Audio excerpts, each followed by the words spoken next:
Hi friends welcome to रेन्ना सமையல் இன்னைக்கு என்ன சமையல் பார்க்க போறோம்னா ரொம்ப சுவையான எளிமையான பச்சை பட்டாணி உருளைக்கிழங்கையும் வச்சு சூப்பரான வெள்ளை குருமா தான் பார்க்க போறோம். சப்பாத்தி பரோட்டாக்கெல்லாம் ரொம்ப சூப்பரா இருக்கும். இட்லியோட சாப்பிட்றதுக்கு ரொம்ப கலக்கலா இருக்கும். எளிமையான முறையில் செய்யக்கூடிய இந்த பச்சை பட்டாணி உருளைக்கிழங்கு வெள்ளை குருமாவை எப்படி செய்யறதுன்னு வாங்க பார்த்துடலாம்.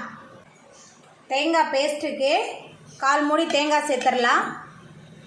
அதுக்கப்புறமா 1 டேபிள் ஸ்பூன் சோம்பு, 2 பச்சை மிளகாய் சேர்க்குறேன். உங்கள் காரத்துக்கு தகுந்த மாதிரி சேர்த்துக்கோங்க. இதுக்கு காரம்னு எடுத்துக்கிட்டால் பச்சை மிளகாய் காரம் மட்டும்தான்.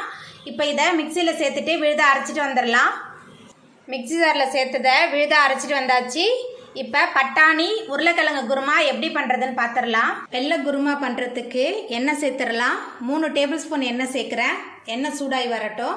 எண்ணெய் சூடாகி வந்துட்டு இதில் பட்டை கிராம்பு ஏலக்காய் சேர்த்துடலாம். பட்டை கிராம்பு ஏலக்காய் நல்லா பொரிய ஆரம்பிச்சிருச்சு. பொடியாக நறுக்குன ஒரு பெரிய வெங்காயமும் கொஞ்சமாக கருவேப்பிலையும் சேர்த்துடலாம். சேர்த்துட்டு நல்லா வதக்கிடலாம். வெங்காயம் நல்லா வதங்கி வந்துருச்சு. இப்போ இதில் ஒரே ஒரு தக்காளி பழம் பொடியாக நறுக்கி வச்சுருக்கேன். தக்காளியை சேர்த்துடலாம்.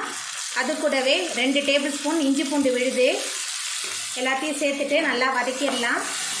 வெங்காயம் தக்காளி நல்லா வதங்கி இஞ்சி பூண்டோட பச்சை வாசனையெல்லாம் போயிடுச்சு. இப்போ இதில் நம்ம வேக வச்சா பச்சை பட்டாணியை சேர்த்துடலாம். இதை முதல் நாள் இரவே ஊற வச்சு வேக வச்சுருக்கேன். இப்போ பச்சை பட்டாணியை சேர்த்துடலாம். பச்சை பட்டாணி வேக வைக்கும் போதே நான் கொஞ்சம் உப்பு போட்டு தான் வேக வச்சுருக்கேன். பச்சை பட்டாணியை சேர்த்துட்டு நல்லா கலந்து விட்டுடலாம். இதுக்கு காரம்னு எடுத்துக்கிட்டால் பச்சை மிளகாய் காரம் மட்டும்தான். இப்போ இதில் கொஞ்சமாக உப்பு சேர்த்துக்கலாம். உப்பு சேர்த்துட்டு நல்லா கலந்து விட்டுடலாம். உப்பு சேர்த்துட்டு நல்லா கலந்து விட்டாச்சு. இப்போ நம்ம மிக்சி ஜாரில் சேர்த்து அரைச்ச தேங்காய் விழுதை சேர்த்துடலாம். அதுக்கப்புறமா ஒரே ஒரு உருளைக்கிழங்கு வேக வச்சு மசிச்சு வச்சுருக்கேன். உருளைக்கிழங்கு சேர்த்துடலாம். உருளைக்கிழங்கு சேர்த்துட்டு நல்லா கலந்து விட்டுடலாம்.